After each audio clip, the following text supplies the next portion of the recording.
Une des représentations données à l'Église est celle de la cité. La cité, oui. À la fin de l'Apocalypse, il nous est rappelé que l'ange, après avoir dit « Viens ici, je te montrerai l'épouse », la femme de l'agneau, Apocalypse 21, 9, enleva l'apôtre en esprit sur une grande et haute montagne, et il me montra la sainte cité. Verset 10. Ce ne sont pas deux entités séparées. Toutes ces appellations appartiennent à une seule entité. Et elles représentent la même chose, considérées au travers de différents points de vue. En étudiant cette appellation, la cité, je pense que vous découvrirez qu'elle ressemble en elle-même, elle rassemble en elle-même tous les éléments des autres descriptions qui ont été données sur l'Église. Elles se trouvent toutes réunies en celle-ci, la cité. Ce serait d'ailleurs la dernière représentation qu'on pourrait donner à l'Église, avec le terme de cité. Remarquez quelques-uns des traits de cette cité. Tout d'abord, sa grandeur, qu'elle est grande. Cela met en valeur la grandeur spirituelle de l'Église en union avec Christ.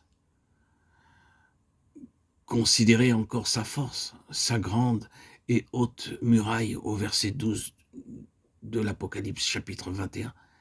Quelle force il y a dans cette cité. C'est la force spirituelle de l'Église en union avec Christ.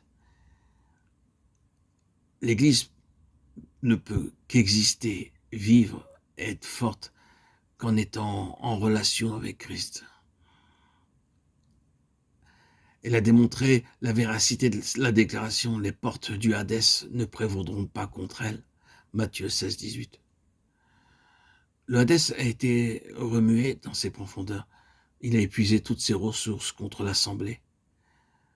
Mais bon gré mal gré, l'Assemblée poursuit sa route. Et c'est une Assemblée conquérante qui se dirige vers la victoire. Sa force n'est pas celle des hommes. Considérez encore sa pureté. Son luminaire était semblable à une pierre très précieuse, comme à une pierre de jaspe, transparente comme le cristal. Apocalypse 21, 11. Son fleuve limpide comme du cristal. Apocalypse 22, 1. C'est la pureté de l'Église à la fin. Regardez encore sa beauté. Les fondements de la muraille de la cité étaient ornés de toute espèce de pierres précieuses. Apocalypse 21, 19. C'est une cité magnifique. Ses portes de perles. Apocalypse 21, 21 parle des souffrances et du sacrifice de communion avec son Seigneur dans ses afflictions. Considérez sa vitalité, Apocalypse 22, 1, 2. Sa luminosité, Apocalypse 21, 11, 23, 24, 22, 5. Sa vie et sa lumière. Considérez sa plénitude de ressources. Les arbres rendant leurs fruits tout au long de l'année, Apocalypse 22, 2. Cette reproduction constante, sans interruption, quelque chose de grandiose et de différent.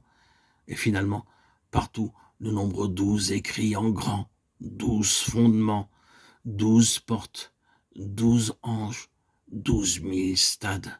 Tout parle de gouvernement spirituel. Telle est la présentation qui nous est donnée de l'Église lorsqu'à la fin, l'œuvre sera terminée. Prenons note que cela nous est présenté comme un fait établi. Présentement, nous pourrions très bien désespérer que cela puisse jamais être réalisé. Mais cette révélation prophétique nous a été donnée pour nous montrer exactement ce à quoi elle ressemblera à la fin. Peu importe comment sont les choses maintenant, bien qu'il nous importe en effet de savoir comment elles sont, cependant, dans un autre sens, peu importe comment sont les choses, car nous voyons comment il en sera à la fin.